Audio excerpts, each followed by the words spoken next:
Peut-on tout pardonner?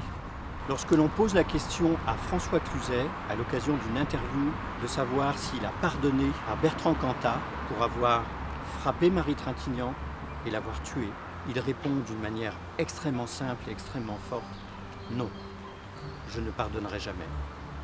Je ne pardonne pas aux gens qui frappent les femmes et qui les tuent.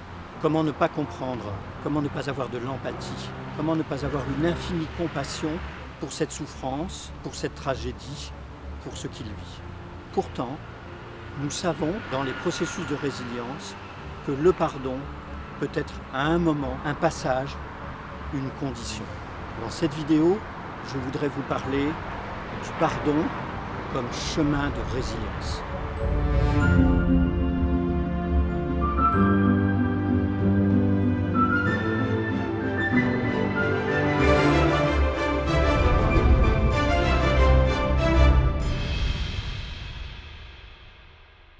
Bienvenue dans cette nouvelle vidéo dans la fabrique de résilience. Je suis Patrick Dubois et je partage chaque semaine des contenus pour vous permettre de mieux comprendre la résilience et éventuellement de les utiliser et de l'activer chez vous. Si vous ne l'avez pas fait, n'hésitez pas à vous abonner pour accéder à tous les contenus de la chaîne et puis cliquez sur la cloche et ça vous permettra d'être tenu informé des prochaines vidéos. Je vous parle dans cette vidéo de la relation entre le pardon et la résilience. Et pour faire ça, je voudrais d'abord revenir au processus de résilience lui-même. La résilience est un processus qui dure dans le temps.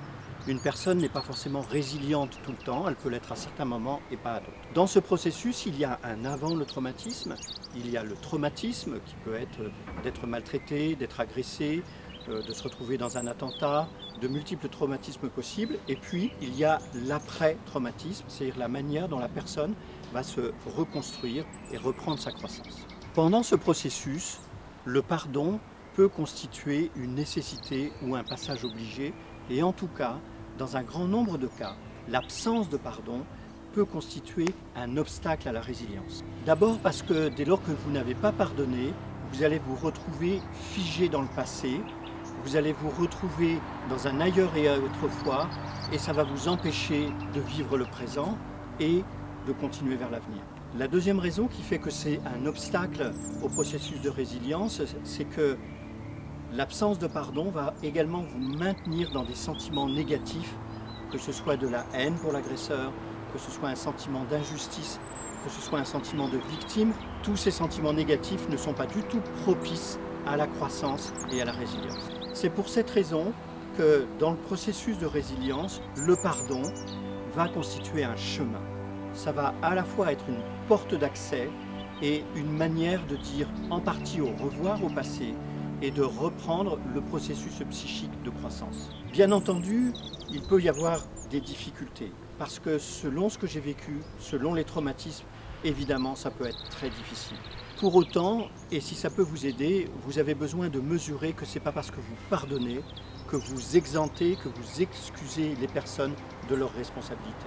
Au contraire, tant que vous ne pardonnez pas, vous restez dans une forme de dépendance à l'événement, de dépendance à l'agresseur, de dépendance à la situation. Pardonner d'une certaine manière, ça va être pour vous une manière de vous choisir, c'est-à-dire de vous accorder d'entrer sur le chemin de la résilience et de reprendre votre croissance.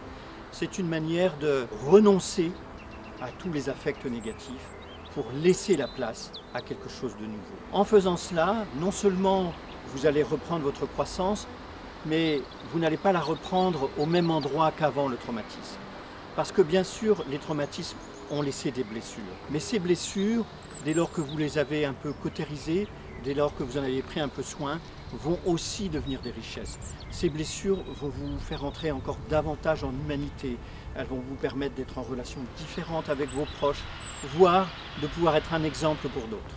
Vous voyez pourquoi pardonner devient quelque chose d'essentiel dans ce processus de résilience et dans ce processus de croissance pour vous, pour les autres. Bien entendu, le pardon n'est pas du tout une chose facile. Vous allez avoir besoin de le comprendre mieux, de l'apprendre, de l'apprivoiser, de tester et petit à petit de réussir à pardonner. Pour aller plus loin sur ce chemin-là, pour davantage comprendre, je vous propose une lecture, un livre qui s'appelle Le pouvoir du pardon radical de Colin C. Tipping aux éditions Guy Trédaniel. Je vous mets toutes les coordonnées en lien dans la description de cette vidéo. Voilà, j'espère que et ce livre et cette vidéo vous permettront de mieux comprendre ce qui arrive avec le pardon et la résilience, de vous libérer, peut-être de vous apaiser ou d'aider des proches. Et je vous dis à très bientôt pour une nouvelle vidéo dans la Fabrique de Résilience.